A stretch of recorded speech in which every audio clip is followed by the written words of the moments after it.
పెడతాం. ఎన్నికలు రాగానే ఇట్లా ఎన్ని పెడితే ఊపుకుంటుంది. వాడు వేసుకొని పాయ్ గద్దెనెక్కి. ఇవాళ అడుగుతున్నా, మాకు ఉందా ఈ ప్రాజెక్టు మనల సాగర్ 9 గ్రామాలు మునిగిపోయినాయి. 9 గ్రామాలు మునిగిపోతే వీళ్ళందరూ అక్కడ 6.5 కాలంలో ఉన్నారు. వాళ్ళంతా ఒకప్పుడు 10 ఎకరాలు 5 ఎకరాలు 20 ఎకరాలు ఆ మట్టిని నమ్ముకొని ఆ ఊరు నమ్ముకొని బతికిన వాళ్ళకు అలా అడ్డా మీద కూలైన మన వాస్తవం కదా.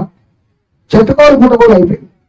ఎప్పుడైనా కూడా గుర్తుపెట్టుకోండి, బతకచ్చిన ఊరు అంటారు తప్ప నీ ఊరు అంటారా?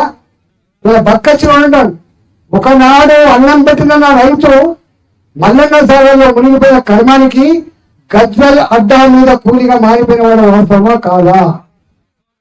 దాంట్లో వాళ్ళు ఇల్లు పోయిన వాళ్ళకు భూమి పోయిన వాళ్ళకు 250 గజాలు జాగిస్తా అని చెప్పి నేను మన ఎన్నికలు నిలబడ్డా. గజ్వెల్ ఆయనమే నిలబడ్డా, నేనే నిలబడ్డా. కోపం వచ్చి ఇక్కడికి వచ్చి నిలబడ్డా. నువ్వు మోసం చేస్తున్నావు అని చెప్పి 250 గజాలు జాగిస్తా అని చెప్పి కొద్దిమందికి ఇచ్చుకొని మందికి ఇయ్యలే. మొన్న ఎన్నికలప్పుడు ఏం చేయండి తెలుసా?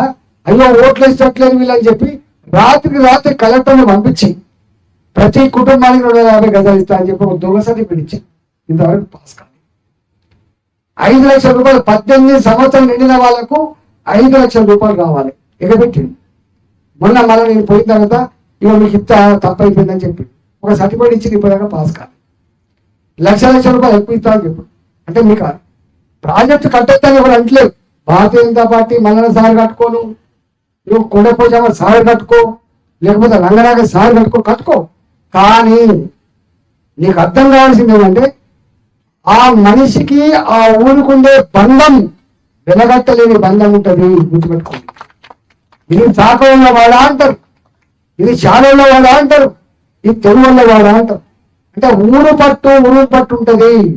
ప్రతి కుటుంబానికి ఆ బావి మీద విశ్వాసం ఉంటుంది, ఆ భూమి మీద విశ్వాసం ఉంటుంది. ఇవాళ మంగళూరు నాయి బ్రహ్మలు ఉంటారు, వాళ్ళకి 10 ఇళ్ళు ఉంటాయి. ఆ 10 ఇళ్ళు నా ఇల్లు అనుకుంటాడు. పెళ్లి అయినా గిల్లి అయినా పోసుకుంటాడు. ఆ గూడు చదివిపోతే ఆయన పోయి ఎక్కడ బతకాలి, మళ్ళీ ఎక్కడ తెచ్చుకోవాలి?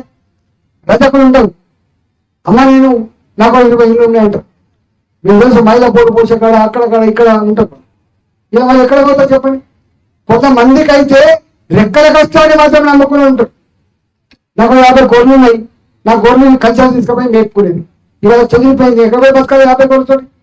మేమేమన్నామంటే కట్టుకోవాలా, కానీ వాళ్ళ గూడు చదివిపోతే చెట్టుకొకరు పుట్టకొకరు కాకుండా ఆత్మహత్యలు చేసుకోకుండా నువ్వు ఇచ్చే దిక్కుమల్ల పైసలు తీసుకుపోయి ఎక్కడో తాగి తందన ఆడితే ఇవాళ కుటుంబాల గోడలు పడి దిక్కు లేకుండా ఏడుస్తున్నమాట వాస్తవా కాదా చెప్పండి.